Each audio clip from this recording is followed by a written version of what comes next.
have bid to buy a new football club. Bayern Munich ready to accept £34 million bid for Matthijs de Ligt. Manchester United apparently looking to bring Reguilón back to the club next summer. An update on Sofyan Amrabat, plus also the latest on Joshua Zirkzee. These are some of the stories we will be discussing on this evening's show. But before we get into that, please do me one small favour. Smash a like on this evening's show. Let's try and see 400 likes on today's video. And if this is your first time watching, please do subscribe to the channel as well. I'm live every single day at 8:30am, 1:30pm and 6pm as well. That's all UK time. So yeah, make sure you get involved for all of your latest Manchester United transfer news and talk. Okay, right, let's get straight on into it then. Let's start talking about Sofyan Amrabat, shall we? So Fabrizio Romano has come out in the last hour or so reporting that apparently Manchester United have not yet decided on whether Sofyan Amrabat should be signed permanently next year. So for anybody who's unaware, obviously he was on loan. His loan deal expired on June the 30th. Manchester United have the option to keep him for on a permanent deal. He has a release clause, which is part of the contract from when we loaned him. Apparently, if Manchester United want to keep him, the release clause will be about £19 million. Now, there is always the potential that we can negotiate that fee down. That doesn't mean that we will necessarily pay it. So we paid £8.5 million for the loan. And then if we want to buy him, it will be £19.1 million. So I want you to let me know in the comment section, should Manchester United sign Sofyan Amrabat for £19.1 million, 27 years of age? I think it's a no-brainer, personally. I'd give him maybe a 4-year contract. £19.1 million, I think, is perfectly reasonable. He's not on very big wages as well, which I think is quite an appealing consideration in this. He's only earning about £60,000 a week, which, when you compare that with Casemiro earns 350 grand a week, whereas Amrabat earns 65 grand a week. So if you compare the two, obviously, historically, Casemiro is a better player, but in recent times, can you really tell me that Casemiro was better than Amrabat last season? I don't think so. Casemiro earns 18.2 million a season, whereas Sofyan Amrabat earns about 3. So Casemiro is currently earning about 5 times the amount of Sofyan Amrabat. You could literally let Casemiro go and use that money to sign Sofyan Amrabat. Literally.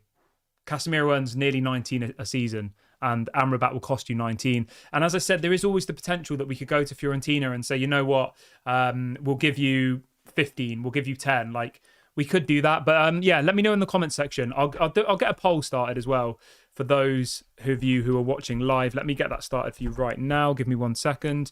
So the question's simple. Should United sign Amrabat for 1 second, everybody, for 19.1 million? His release clause. Yeah, as I said, my opinion is simple. You let Casemiro go, you sell him.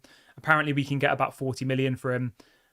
Sell Casemiro, clear his wages from the wage bill, and then literally 1 year of Casemiro's wages would cover the transfer fee for Amrabat. I know you've got to pay Amrabat wages as well, but if just for argument's sake, if you know, because I know people are going to be like, oh, what about Amrabat's wages? So Amrabat earns 3 million a season. Casemiro earns 19 million a season. You let Casemiro go, you save the 19 million pounds in wages, you give that to Fiorentina. So you're effectively paying 3 million a season for Amrabat, and you're kind of getting him for free because you've saved money from Casemiro. Does that make sense? And obviously, like, the key thing for Ineos is to get the wage bill down. We can't be paying Casemiro 350 grand a week to be playing in the Europa League. I'm sorry. We can't be keeping a player at the club who helped us achieved 8th position. Like, that simply can't happen. He didn't have any part in the FA Cup final.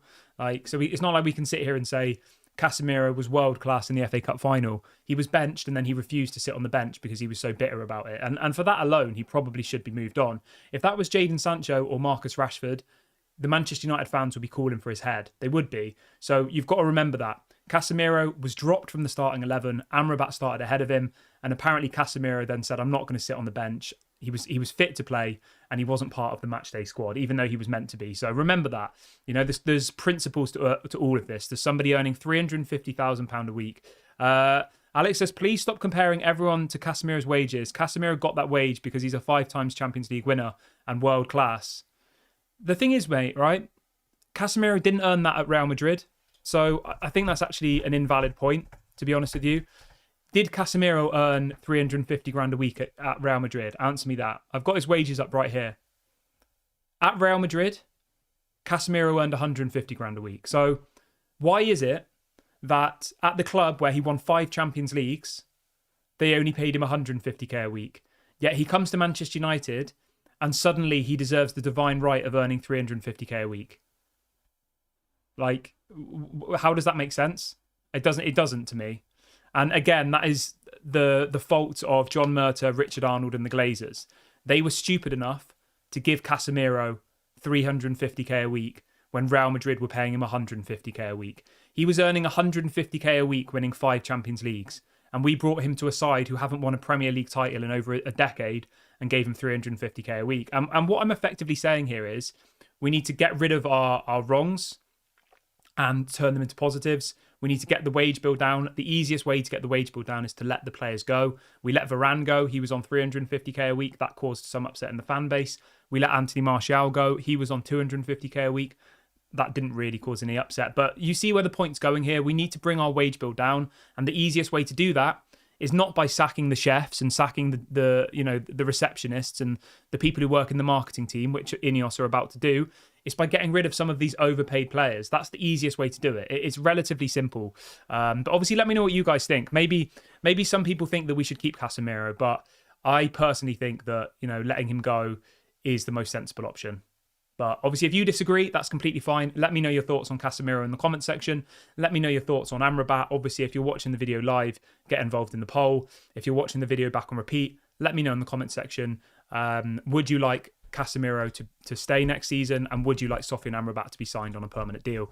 We've got over 500 people watching the show now, which is amazing. Big ups to all of you. I've set a likes target of 400 likes for this evening's show, so if everybody who's watching the video right now hits the like button, we will hit that target by the end of the video. And we are now only 5 subscribers away from 25,500. So if this is your first time watching, please do go and subscribe, and let's try and hit 25,500 by the end of today's video. Okay, back to football. Let's talk about Scott McTominay, shall we? Because this, again, is a player who causes lots of conversation. And the point of this channel is for conversation. Everyone can have differing opinions. We can discuss it in a respectful and non-toxic way. That's the purpose of the channel. This is why I think this channel does well, because it's different, it's not toxic, and, everyone's voices are heard. So, again, McTominay. This is coming out from various different journalists this evening. To give you a bit of context before I read out this story, João Paulinho has just confirmed that he will be moving to Bayern Munich. They're paying 50 million euros for João Paulinho. Obviously, he plays football for Fulham at the moment. And as a result of this, Fulham are now looking for a replacement for João Paulinho. That deal has been confirmed, by the way, by Fabrizio Romano. João Paulinho to Bayern Munich is a here we go for 50 million euros. So he's not coming to Manchester United. I know a few people said, why don't we go for Paulinho? That's not going to happen. Let me just have a sip of my tea. So as a result of this, Fulham are now desperately looking for a replacement for Paulinho. We all know that Fulham made an offer for Scott McTominay on transfer deadline day last summer, around £40 million, but Manchester United rejected it because they effectively said we don't have enough time to find a replacement, which was fair. If we'd have accepted £40 million for McTominay on transfer deadline day, who would have replaced him? No one. And we probably would have been worse off. But obviously it's very different now. We're at the beginning of the transfer window. We have lots of targets. We have Rabiot, we have Manuel Ugarte, we have others, João Neves, etc., etc. So the headline this evening, as I said, coming out from 2 or 3 different UK-based journalists is this: Fulham are now leading the race to sign Scott McTominay and are expected to submit a bid shortly. The story says that apparently Southampton, Newcastle and West Ham are also interested in signing Scott McTominay. Now, the question I have for you is, how much is Scott McTominay worth, and would you sell him? Let me know in the comment section. Let me know what you guys think. I personally believe that if we could get 40 million for McTominay, it would be absolutely amazing. I do. I know some people are going to say, oh, why are you being mean to McTominay and all the rest of it? McTominay tries hard. He obviously loves Manchester United. He gives his all on the pitch. But I'm just not really sure what he's good at. He's not very good defensively. He's not very good in the central midfield position. Realistically, he's only really good as a kind of second striker. Someone to bring in in the late minutes of a game to try and get us a goal. And you know what? He's really good at that, actually. And you know the reason for that? For most of Scott McTominay's youth career, he was a striker. It was only when Jose Mourinho came to Manchester United that for some reason, Jose decided that McTominay would become a CDM. So you can't really blame McTominay. He's played out of position for most of his professional career. He is actually more of an attacking midfielder / striker. But the main reason that I would let McTominay go is because of the financial fair play elements to it. Obviously, he's come through the youth academy. If we were to let him go, that would be classed as 100% profit.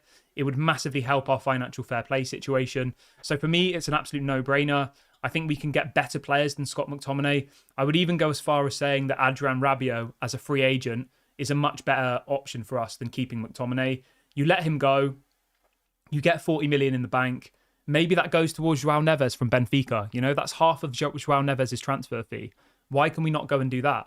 Maybe you get Manuel Ugarte, you get Amrabat, and then you go and sign Adrian Rabiot or João Neves. I mean, imagine if our midfield had those three players in it, right? Imagine if our midfield was Bruno, our first choice midfield was Bruno, Mainu and Ugarte. And then you also had options of Adrian Rabiot, Amrabat, Eriksen, and probably get rid of the rest of them, you know, get rid of Casemiro, get rid of Donny. Like, it would be amazing. It would take us up a whole level. So, yeah, I really, really do hope that this McTominay deal happens. I think it probably will, to be honest, because as I said, he's their number one target. They tried to sign him last summer. The deal didn't go through. So I see no reason why Fulham won't go for McTominay. The other thing as well, which makes this deal really viable, is McTominay's wages. A lot of people will say, oh, get rid of Eriksen, get rid of, I don't know, Maguire. You know, those are the kind of trendy names of people to get rid of. The problem with getting rid of those two players is the wages. I know I keep going on about wages, but we have to try and understand how the runnings of a football club works. And I know obviously I'm just a person in my room. I'm not some almighty being who knows everything. But my understanding is that Manchester United struggle to sell players because of their wages. Okay? Eriksen, right? Eriksen can barely play 60 minutes of a game anymore. He seems to be injured most of the time. Obviously, he had a life-threatening, horrible incident on a pitch. You know, a terrible, terrible incident. But even so, he's on 150k a week now. He's 32 years of age. Who's going to give Eriksen 150k a week and pay us a transfer fee? Nobody, realistically. Nobody's going to do that. Fulham aren't going to come around to Man United and say, we'll give you 10 million for Eriksen and pay him 150k a week. It just simply won't happen, ever. The same with Harry Maguire. He's 32. He's got 1 year left of his contract. He's on 200k a week. No one's going to offer those same wages to him. Whereas Scott McTominay, I'm circling back to my point here, bear with me. Scott McTominay is still only 27. He's obviously a massive part of the Scottish national team, and he's only on 60k a week. If you look at Fulham's wage bill at the moment, right, this is the best way to kind of work out how transfers are materialising and the logic behind whether a deal will happen. At the moment, Fulham's highest earning player is Leno, the goalkeeper, on 130k a week. João Paulinho, who's just been sold, is on 80k a week. So you can easily see how this deal, you know, has some strength to it, because McTominay's on 60k a week at Manchester United. He probably wants more first-team football. We know that Fulham have a long-standing interest in him. So they could say, you know what, Scott, we'll give you 80k a week. We'll give you a 5-year contract on 80k a week. That's 20k a week more than what he's earning now. And that's how these deals, I think, will happen over the summer. Whereas the same with Donny van de Beek. You know, people are going to be saying in the comment section, what about Donny van de Beek? You know, he should be sold first. Why is he not being sold? Again, Donny van de Beek, I've got it up here. He's on absolutely ridiculous wages. Nobody's going to want to pay the wages. That's the problem. Donny van de Beek at Manchester United earns... Where is he? Sorry, let me just get it up for you. Donny van de Beek earns 120k a week. He earns double what McTominay earns. Why would anybody pay us a transfer fee and then match his wages at a new club? He's barely played 5 games of football in the last 2 years. He went to Frankfurt, he failed. He went to Everton, he failed. He's not even wanted by Erik ten Hag, who was the manager when he was at Ajax. Like, why would anybody in their right mind pay money for Donny van de Beek and then also give him 120k a week? So it's easy for people to sit at home and say, get rid of Donny, get rid of Maguire. It's a disgrace, it's a disgrace. The disgrace element of it was that the Glazers, John Murtagh, Richard Arnold and Ed Woodward were stupid enough to hand out these ridiculous contracts to people like Maguire, people like Eriksen, people like Donny van de Beek. Now, And now we're in this situation where we've got all of these players on the wage bill who nobody wants to buy and nobody's willing to give the money to. So, yeah, that's where we are with those players. And I know it's frustrating. Honestly, it literally frustrates me so much. And I would actually love it if Ineos just turned around and just said, you know what, we're going to release some players. We'll give them a bit of a payoff and let them go as a free agent. You know, maybe they agree some sort of compensation package. They give them a year's salary to leave. Like, I actually would have no problem with that whatsoever, because some of these players will be here until their contract ends. They have no problem sitting on the bench, stealing a living, not playing any football. They have no issue with it. They have no mentality. They have no desire. And we know that now. Martial is a key example of that, you know. He literally has been hanging around for God knows how long, earning 250k a week, being injured all the time. So, yeah, that's I wasn't expecting to do a rant on this video, but yes. Andrew says, do you think we should introduce a performance-based wage deal with bonuses? Would that solve the problem? Mate, that would be a really, really good solution. It's just whether players will agree to it. That's the problem. Like, that should definitely be happening at Manchester United. You know, we should not be paying people ridiculous amounts of money and then them only be available for 50% of the games. Like, that should never happen. Okay, let's move on from Scott McTominay, though, shall we? We've got 850 people in the chat now, guys. That's absolutely incredible. Big ups to all of you. Let's try and hit 400 by the end of today's show. 400 likes, that is. So everybody who's just joined, please go and like the video. Let's get to 400 likes by the end of the show. And if you haven't subscribed yet, please go and do that. We're now 2 subscribers away from 25,500. So let's make sure we hit that by the end of today. There must be a couple of people watching who aren't subscribed. Go and hit the subscribe button, smash the like button, and let's get on with the show.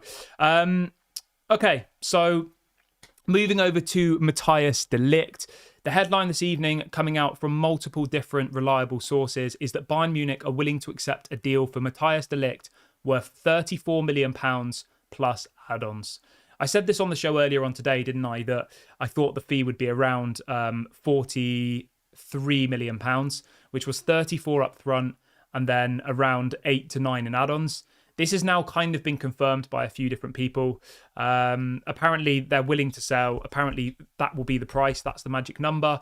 £43 million is about 50 million euros. So, although they'll be making a loss on what they paid for him, I think they paid about 60, 70 million euros. For whatever reason, he's just not part of their plans going forward. They want to move him on. They want some fresh new players. They've just signed a couple of new centre-backs, I believe. They paid 67 million euros for De Ligt 2 seasons ago. That is crazy. And Juventus paid 85.5 million euros for De Ligt. That's mad. So in the space of 5 years, right, De Ligt has been sold for over 150 million euros combined. And he's about to now be sold for another 50 million euros. So that's what, 200 million euros in transfer fees in 5 seasons. That's crazy, absolutely mad. But in relation to 34 million pounds, I've got no issue with it whatsoever. I'm going to get a poll going in the live chat to see what you guys think of this. Let me do this quickly. Just to read out the results of the last poll, over 500 people have voted. 78% of people watching the show today think that we should sign Amrabat, and 22% if you say we shouldn't. So thank you for that. We're going to get a new poll going now. The new poll is going to be this. So it's going to be, are you happy with De Ligt signing for 34 million plus add-ons? So it's a simple question. Anybody watching the video back on repeat, obviously feel free to get involved in the comment section. The question is this: are you happy with De Ligt signing for Manchester United for 85 million, for 34 million pounds plus add-ons? Let me know in the comment section below. I'm really happy with it. I think he's gonna prove all the hate is wrong. I think him and Martinez are going to be absolutely unbelievable together. I'm really, really excited to see what Matthijs de Ligt can do at Manchester United. But obviously, if you disagree, let me know. I always like to see what other Man United fans think. Have your opinion without feeling like you're going to be judged. If you think he's going to flop, let me know. If you think he's going to do well, let me know. I like to see what other Man United fans have to say. But in relation to a timeline on this deal, the general consensus is that apparently this deal should happen next week. So this is coming out from Pete Hall, who reports for Sky Sports, Reuters, and a couple of other very reputable platforms. He's saying that Manchester United hope to complete the signings of Matthijs de Ligt and Joshua Zirkzee in the next week. So between now and next week. Obviously, the Euros doesn't help because some players are kind of saying, I don't want to commit to my future till after the Euros. But we've already seen today João Paulinho going to Bayern Munich. That's been confirmed. Obviously, he's starting every game for Portugal at the Euros. So I don't really see a reason why Matthijs de Ligt and Joshua Zirkzee can't agree their deals now. Like, why would they not be able to agree their deals now? It doesn't make any sense. They're not even playing at the Euros. They're just sat on the bench. Whereas Paulinho is starting every single game at the Euros, and he's literally just been announced as a Bayern Munich player. So yeah, be patient. I know there's people in the comment section saying Ineos are taking too long. What the hell's going on? It's just the way that football works sometimes. I think Ineos this time round are trying to do things in the correct order. Summers before, we would approach the club first. So for example, with Frenkie de Jong, we negotiated with Barcelona for 3 months about Frenkie de Jong. They finally accepted our bid. And then Frenkie de Jong said, I never wanted to come to Manchester United. That's the wrong way of doing things. Whereas with the De Ligt transfer, the Joshua Zirkzee transfer, and the Manuel Ugarte transfer, Manchester United have agreed terms with the players. They've agreed contract lengths. They've agreed wages. They've agreed roles in the squad. Eric Ten Hag has apparently spoken to all of those players on the phone. That's been widely reported. He's convinced them of the project.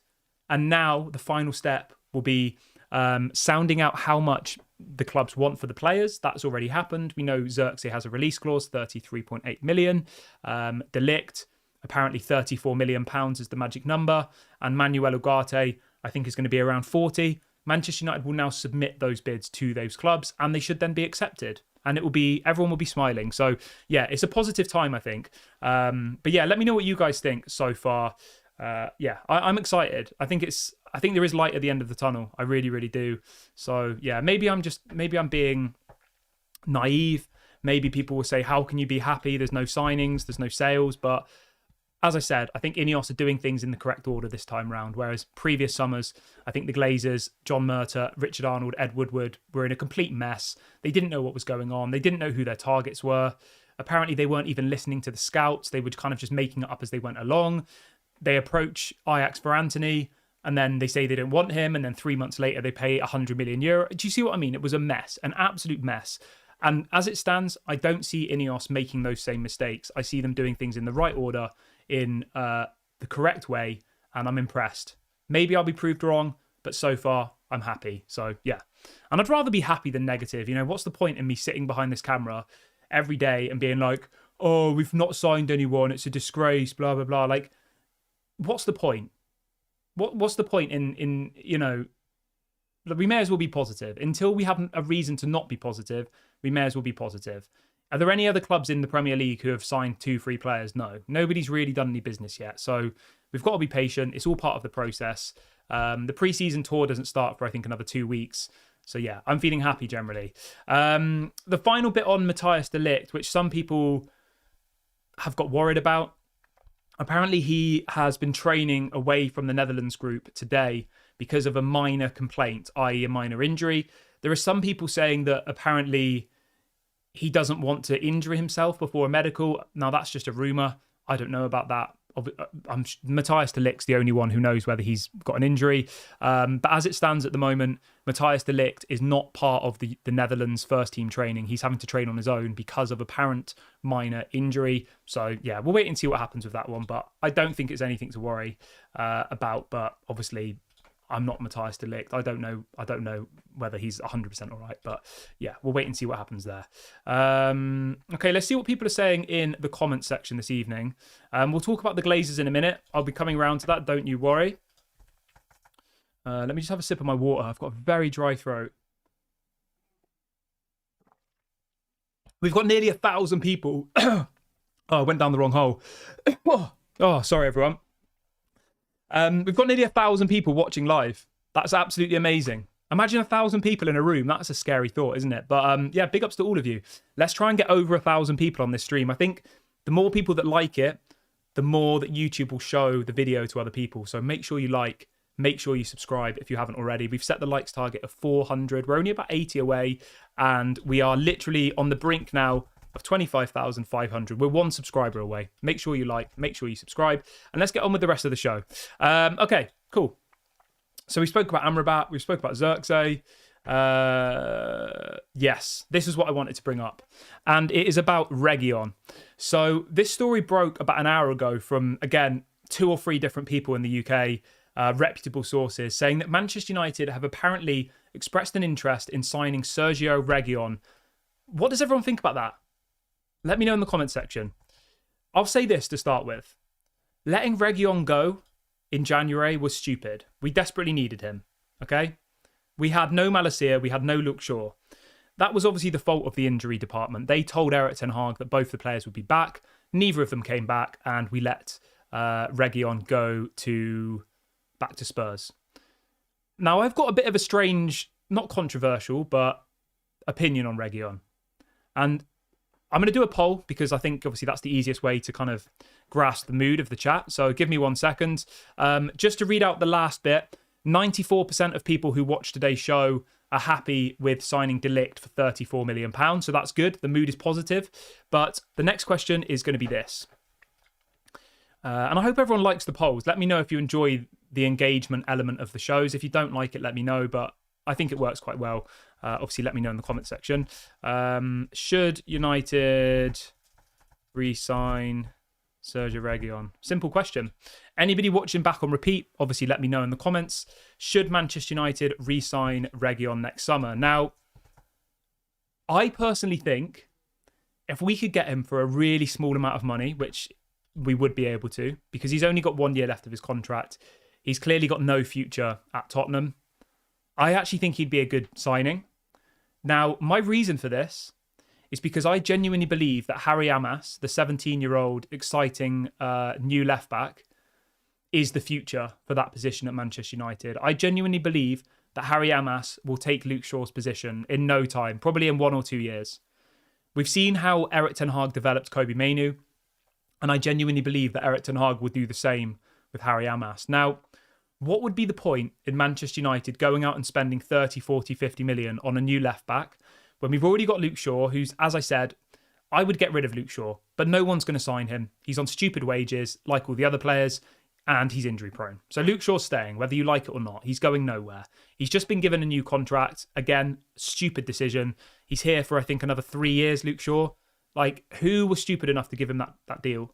150k a week Luke Shaw's on, and he's just been given a 3-year contract, even though he's injured 50% of the time. Anyway, I digress. I'm getting a bit ranty again, aren't I? So I would actually sign Reguilón, because what I think signing Reguilón allows us to do is we hope and pray that Luke Shaw's available for every game, right? That's what we hope for. But worst case scenario, you then have you have Luke Shaw as your number 1 left back. You then have Malacia and Reguilón as your 2 kind of backups. Okay? Obviously, then you've got Diogo Dalot, who can play at left back as well. And Luke Shaw, remember, can play as left-sided centre-back. This should now allow Manchester United to bring Harry Amas through. Whereas if we go and spend big money on a new left-back, 1, that will mean we can't sign players in other positions. And 2, that will probably mean that Harry Amas doesn't become the player that we all think he will, because he's not going to get opportunities. If Erik ten Hag goes and spends, 40, 50 million on someone like Guterres from Girona, the guy we've been linked to, you're not going to see Harry Amas in that starting team, because it will be a battle between Luke Shaw, Guterres and Malacia kind of knocking at the door saying, let me in. So I actually would give Reguilón a contract, I think. He's probably going to cost literally next to nothing. I reckon maybe 1 or 2 million tops. I can't imagine it being anything more than that. I'd be shocked if Tottenham asked for anything more than that, because they don't want him anymore. They've loaned him out. He was on loan at Brentford. He was on loan at Manchester United. Tottenham clearly don't want him, okay? But they don't. It's a simple matter. And the other thing as well, which I think makes a lot of sense with Reguilón, is he's only on 50k a week. So even if he is just a backup, right? £50,000 a week for a backup left back is nothing. It really, really isn't. So I'm actually in the camp of, yes, we should bring back Sergio Reguilón. Is he world class? No. Is he good enough to win a Premier League title? Probably not. Is he all right to have as a cheap backup? I think so, because we need to prioritise 2 centre-backs, 2 midfielders, a striker, and maybe a right winger. that should be the priority this summer, not spending God knows how much on a left back when we've already got Luke Shaw, Harry Amas, Diogo Dalot, and Malacia. We've got 4 options in that position already. So that's my take on it. But obviously, you guys let me know in the comment section. Would you like to see Sergio Reguilón stay at or join Manchester United next summer? I don't know how much the deal will be worth, but I honestly don't think it would be more than 5 million at the very, very most, probably less. He's on 50k a week, so it's a very cheap deal to do. Let me know your thoughts in the comment section below. Obviously, get involved in the poll if you haven't already. I always like to see what other Man United fans have to say. Okay. The final story I've got for you this evening is about the Glazers, and this broke about half an hour ago. It's all over the internet. It's on all the kind of big business websites, but I saw it on The Athletic, which obviously we all know is a reputable source. It's been reported by Adam Crafton and Dan Sheldon, who are, as I said, journalists for The Athletic, which is obviously a platform that I like. I think it's reliable. I think it's probably one of the best platforms in the UK at the moment. Do you know what as well? They've just been bought by the New York Times, which is pretty crazy. The Athletic is now owned by the New York Times. Anyway, I digress. But the headline this evening is that apparently Avram Glazer has submitted a bid to sign... I don't know what that stands for. Give me 1 second. Okay. He has just submitted a bid to sign American football club Angel City. It says Avram Glazer, part of the Manchester United ownership team, and obviously a member of the Glazer family, has submitted a bid to buy a controlling share of Angel City. But there is a big but. Not that kind of but before you start getting funny ideas. Apparently the bid has been rejected. Angel City have rejected the Glazers' bid to buy them. Now, apparently they're going to go back in with another offer, I've seen. What does this mean for Manchester United? I mean, hopefully it means that the Glazers are going to eventually sell up the club and put their money in other places. But being completely honest, it probably just means that they're trying to widen their portfolio. I know it's horrible to think of Manchester United as an asset, but effectively, to the Glazers, Manchester United is an asset in their portfolio. That's the black and white of it. And buying this other club probably just means that they're trying to add more assets, football clubs. A football club should never be described as an asset, but for people like the Glazers, it is an asset. To us, it's something we love. We have emotional attachment to, but for the Glazers, it's just a way of making money. It's a way of, fueling their ego. That's all it is to the Glazers. But anyway, again, I'm on a bit of a rant this evening, aren't I? So apparently they've submitted a bid of 250 million, which has been rejected, but the Glazers are apparently gonna try and put in another bid. So I don't know. I'll obviously keep you updated on it as we go. Hopefully, I pray that this means that the Glazers are strongly thinking about leaving Manchester United. I don't know. Obviously, we all hoped that when Ineos took over, it was the beginning of the end for the Glazers. Okay? But whether or not it will be, I don't know. Maybe the Glazers will be here forever. But hopefully, they get this Angel City club in America, and that becomes their new toy. That becomes their new cash cow. But if you think about it realistically, they're never going to make as much money from Angel City as they are from Manchester United. Manchester United is the biggest earning football club in the world. It makes them hundreds of millions of pounds in dividends, and they take and take and take and take. And I just don't believe that an American football club is going to make them anywhere near the money that that Manchester United would. But yeah, obviously I wanted to bring that into the show because, hopefully it is the end of Manchester United and the Glazers, but whether or not it is, I don't know. Let's see what people are saying in the comment section. Make sure you get all your comments in, guys, because I'm going to read out some of your comments now. I will spend the next 10 minutes interacting with the chat. So get your comments in, get your questions in. Let me know what you want to talk about. I'm keen to do some more interaction with the chat. So get all of your comments in right now and I will read some out. And we've just hit our 400 likes target, which is amazing. Should we go for 500? Why not? There's over 1,000 people in the chat, so let's go for 5,000. 5,000? Let's go for 500. 5,000. I'm getting a bit ahead of myself there. Maybe one day, hey? Maybe one day we'll get to 5,000, but yeah, I'm happy with where the channel is. Anyway, and only one subscriber away from 25,500, so whichever one of you out there is not subscribed, go and do that so I can sleep tonight without my OCD driving me crazy. Okay, let's read some questions. Gaminda says, does this mean the Glazers are going? No, I don't think it does, mate, unfortunately. As I said, the Glazers see Manchester United as an asset, and I think Angel City, or whatever it's called, is just another asset in their portfolio. So I know that's not the answer you want, but in my opinion, them buying another football club, hopefully it's the end of them, but it probably isn't. It's probably them just diversifying their portfolio, realistically. Muez says, do you think we'll go for Kirkes from Bournemouth? As I said, mate, I think, someone like Kirkes, I've probably said his name wrong, I do apologise. He's obviously a good player, but he's going to cost about 30-40 million pounds. And I genuinely think that signing someone like him is just going to hamper Harry Amas's development. Harry Amas is the most promising player in our youth academy at the moment. He's the one that everyone says is going to break through into the first team next. And I think if Manchester United were to go and spend 30-40 million on someone like Milos Kerkez, who's obviously just had an amazing Euros, starts every week for Bournemouth, he's going to want to play every game. What does that mean for Luke Shaw? What does that mean for Malacia? And that's why I actually think signing someone like Reguilón, I know he's not world class, I know he's average, I know people will say he's a Tottenham reject, but I think it actually makes a lot more sense, to be honest. But obviously, let me know what you guys think. If you disagree, that's completely fine. Amnet says, who do you think will be our first signing? I'll echo that back to the chat. Let me know. Who do you think will be Manchester United's first signing this summer? I personally think it will be De Ligt. I think it will be this order, okay? I think it will be De Ligt. Then I think it will be Zirkzee. Then I think it will be Ugarte. Then I think it will be Amrabat. I think those will be our 4 signings.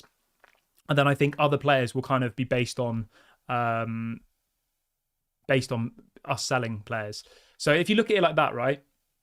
Amrabat's going to cost 19 million. De Ligt is 34 million. Ugarte is apparently 40 million. So what's that so far? 74, 94. So that's 94 million for those 3 players. And Zirkzee is 33.8. So we are up to 34 plus 94. That's about 128 million for those 4 players. I think that's realistic, isn't it? I'll read it out again really quickly. 34 for De Ligt. And then you've got 19 for Amrabat. You've got 40 for Ugarte.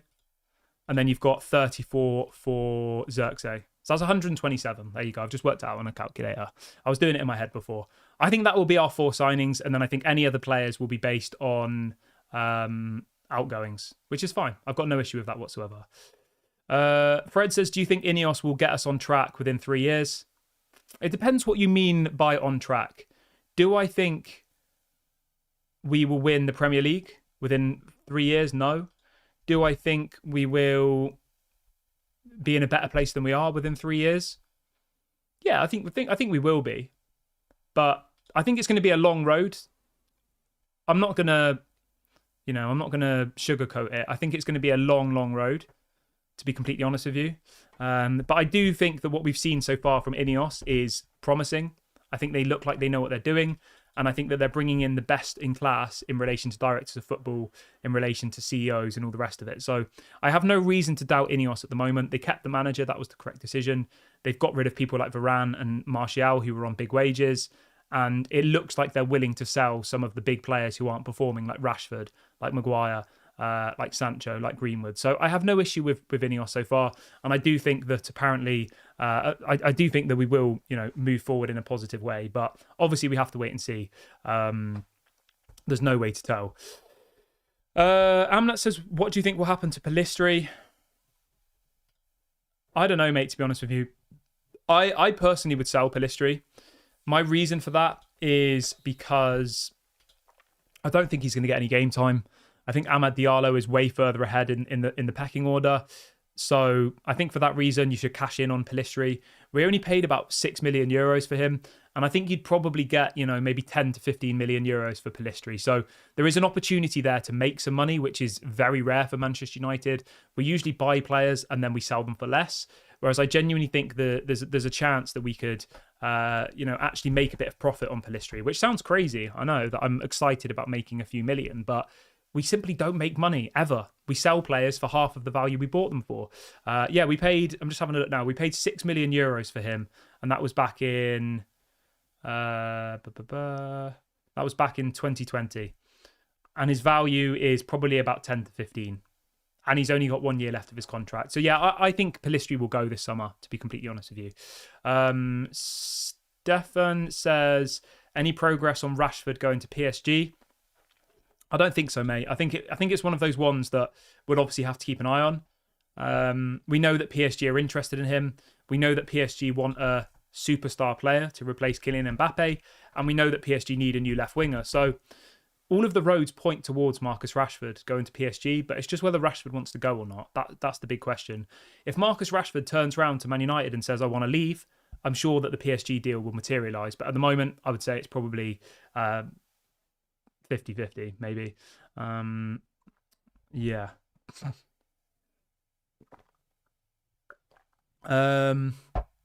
Somebody says, if Rashford is sold, then Pellistri might have a chance. Maybe, yeah. I mean, it's a fair point. It's possible. What else have we got in the comments? Let me read out a couple more before I end the video. Abby says, talk about Mats Wiefer. Mats Wiefer. It's not a name I know, to be honest with you. Is that Mats Wiefer, Dutch footballer? Let's have a little look. Ah, this guy, yeah, that Brighton are looking at. I'll be honest, I've not heard any links to him going to Manchester United. CDM, let me have a look if there's anything. There was a couple of links to him back in May, but it looks like Brighton are going to sign him, as Brighton always do. They get all the best young players, don't they? There's no links of Manchester United going for him, so yeah. I'll be honest, I've never really seen him play either, but I'm sure he's good. Somebody says, what do you think about what do you think about Lenny Yoro? Is he going to Real Madrid? Yeah, Lenny Yoro is going to Real Madrid, apparently. Fabrizio's confirmed it. He is waiting for them. They're doing the deal at the moment. Lenny Yoro's not going to come to Manchester United, which is disappointing, but is what it is. Everything Carpy says, did you hear that Lazio have apparently offered 16 million for Mason Greenwood? It's a joke. I thought they'd offered 20 million, but yeah, that is a joke. He's worth at least 30, 40 million. But again, the problem is a lot of these clubs aren't going to pay that. They know we want to sell him. So yeah, it is what it is. I'm going to wrap the video up here, guys. It's been an amazing stream tonight. Amazing again. Please make sure you smash a like on the video before you leave. Let's see how many likes we can end up on. And make sure you subscribe as well to the channel. I'll be back live at 8:30 a.m. UK time tomorrow morning. Make sure you join me for that, 8:30 a.m. If anything breaks between now and tomorrow, I'll go live, so make sure you hit the notification bell. That will give you, obviously, a notification if I do go live. Have a great evening, everybody. There's no football to watch tonight, which is a bit sad, but it is what it is. Enjoy your evenings, and I'll speak to you all at 8:30 a.m. UK time tomorrow. Bye for now.